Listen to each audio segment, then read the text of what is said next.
experience in that way? Well, as far as people that I pass by, I think, again, timing and synchronicity. I think if that person, if I'm supposed to talk to them, I do. Yeah. And when we were at the fair, someone sat down and she said, you know, I'm not sure what to do, but we're moving to Oklahoma, and I just, into this house, it's, you know, built in the 1920s, and we don't know what shape it's at, blah, blah, blah, blah. Starts going on, and I'm like, should I, you know, I'm drawing her and her family members, and I'm like, no. So I'm drawing, I've got a line of people wanting to be drawn, but no. And I said, okay, so would you mind writing all this down while I'm drawing the two? And I'm going to take you through this. Yeah, and she said, well, you know, I've been praying for an answer. I've been wanting, like, trying to manifest some answer. I want a sign or something. And it's like, I don't know. Okay, well, let's try this, because maybe, you know. So it's timing, and the opportunity was there, and she worked through it. I was able to work through it with her in 12 minutes while I was drawing her and her husband and father, and she was able to realize that the house will be okay, and that whatever happens, they'll be fine. And her dad she's going to be okay. She came to terms with it quickly in 12 minutes, you know. But then there's people who I see that it looks like they're in pain, and it's like, you know, whether you believe in prayer or sending good energy towards them, that's something. And so I'll pray for that person, or if I can give them something, or if I can just send good energy their way, then I do that. But my perspective has mostly been just my kids. It's just me. It's all about me and my kids, you know. So it's like that's been my world, is these 6 kids that I've been trying to raise, and so that's where my energy goes, like regardless of where I'm at. And you know, I've got to fix me first so that I can help people. I got to make sure I'm good at this. What do I need to fix in me? What am I seeing? Am I judging? Where do I need to fix me so that I'm still, I'll be struggling with that for the rest of my life.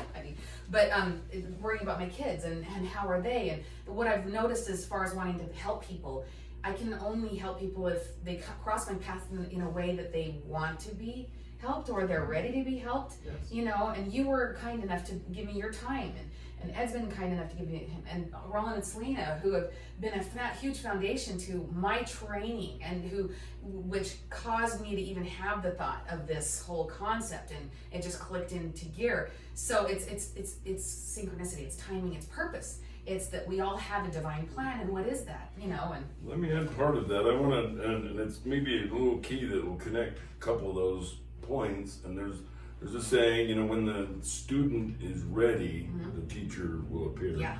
And the thing is that it can't be, you know, if you see somebody's hurting, hey, I got a problem, I can put, you know, solution for you.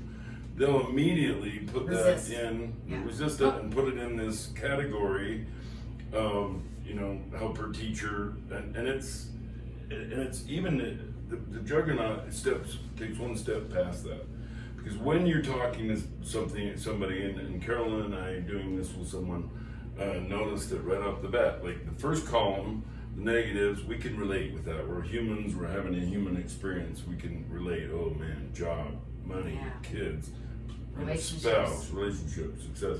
All those things connect us, you know, and then they jump to column 2, and it's like, oh, that's good.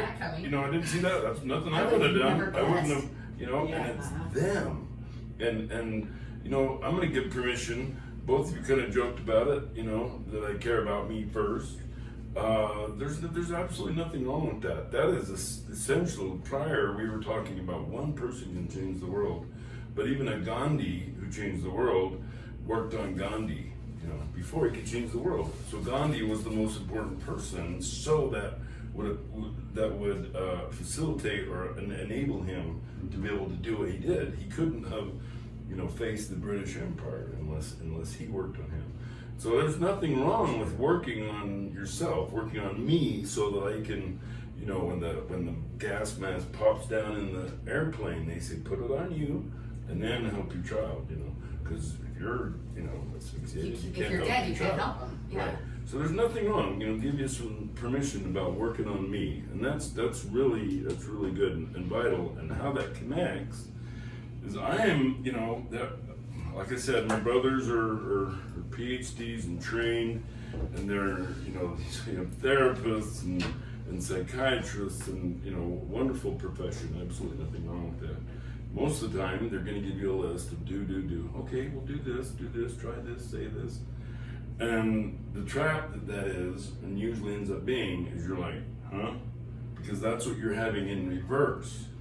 When column 2 comes along and it says, okay, the opposite of that for me is this. Carolyn and I are going, huh? But okay, but that's good. That's what you're saying inside. But inside, like, okay, all right, write that down. And that's where the trust comes from. The ability to jump and take that leap, because it's not coming from, external. It's not coming from somebody telling me. It's a book I read from such and such a guru. It's me. Me, that's my solution, saying this is what would be the best. So in order to work towards that, I'm going to do A, B, and C. And it enables that trust and that ability to go forward. Well, I'm not hearing this from, and it motivates you. All of that comes from right inside you. And it's so cool to be able to, see that process happen. This is my plan for me. This isn't, I talk to, an agent, I talk to a business partner even, and they're saying, okay, what we're gonna do this, and I've got all this information, all this life experience, and backing money or whatever it happens to be, but you're like, because it's not coming from you. Well, and you have a problem. This is about me, just like you said, it's about you, it's about me, right? Mm-hmm. Well, what if it crosses someone else's agency? Yeah. You know how we're not supposed to make someone change? Right. We want other people Right. to change. What about that? Because it's really crazy. As you were talking about, if it resonates, if it pings, if you feel, other people call it the energy or the spirit or the force, it resonates, it seems to connect with the whole of the universe. Absolutely. For example, Terry, you guys, let's say that you've got someone in your life that bugs the living daylights out of you. You naturally want them to change. Oh yeah, they should change. Yes. So, column 1, I put down that this person bugs me.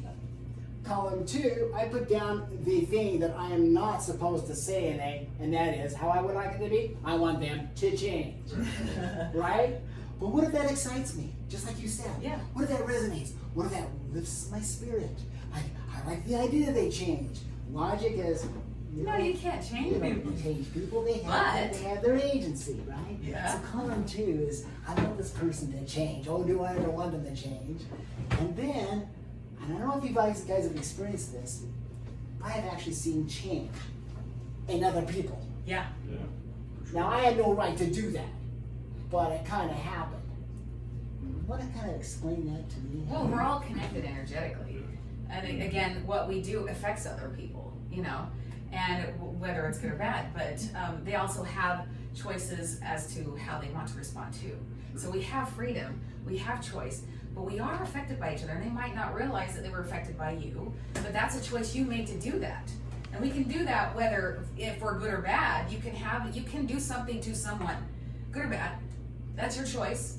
They still have a choice to how they respond to it. They might not know, but they did. They responded. So there's an interaction there, but you didn't force them into anything, but you still had an influence. We all impact each other, So the expectation is this is the dirty little secret of changing other people.